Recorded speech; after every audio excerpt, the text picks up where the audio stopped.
Dear little V, let's talk about that part of you that's always whispering, they need to see me win. Or I'll feel better once they know they were wrong. Or I need to prove I'm doing fine without them. You know what that is, honey? That's your ego talking.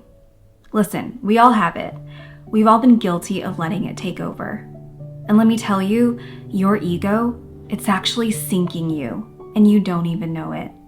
Your ego wants to control the narrative, keep you in the game, to win, to come out on top. It thrives on comparison, on validation, on being better than whoever hurt you, underestimated you, or made you feel small. But here's the thing. The more you let your ego run the show, the further you drift from real growth, from peace, and from being your true and beautiful self. Think about it. When someone breaks your heart, instead of focusing on healing, you start plotting. You post the perfect Instagram photo, hoping they'll see it and regret losing you. You keep checking their page, wondering if they're watching your stories, or maybe you sit there waiting for an apology, thinking, if they just admit they were wrong, I'll feel better. But my girl, does that ever really work? Or is it just a temporary high? Does it keep you feeling stuck, spinning in the same cycle of hurt and pride? That's ego.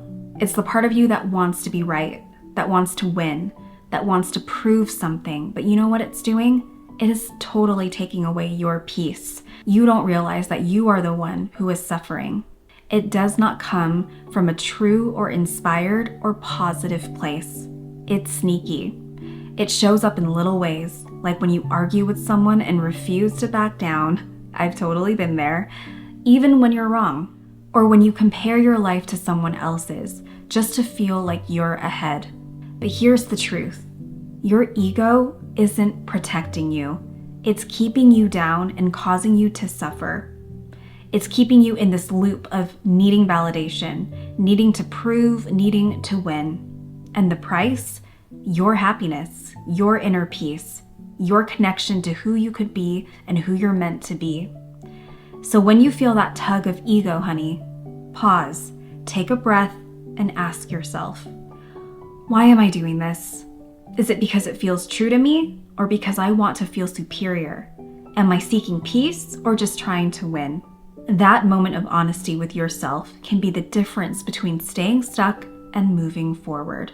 It can be the difference between feeling caged for the rest of your life or finding freedom. And it's not about ignoring your emotions either. When you feel hurt or betrayed, it's okay to feel those feelings. It's okay to sit with those feelings. Let them out. Talk to somebody, write it down.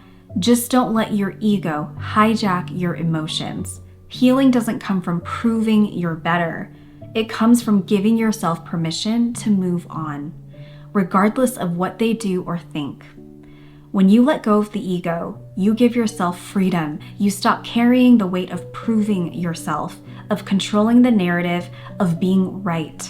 You start showing up for you, not for the image your ego wants to project for people to see. And that is where true happiness lives, honey. That's where peace finds you. So let your ego rest. It's not serving you. It never did. I get it. It's trying to protect you. But kindly tell it, thank you, but you're not serving me anymore. That's where peace finds you. It is time to choose your heart over your pride, your growth over the need to win. You don't have to prove a thing to anyone, not to them, not to the world. And like I said, they're not suffering, you are, honey. Start proving things to yourself. Be someone who you can be proud of at the end of the day. You just have to live fully, authentically, and unapologetically as the incredible person you already are.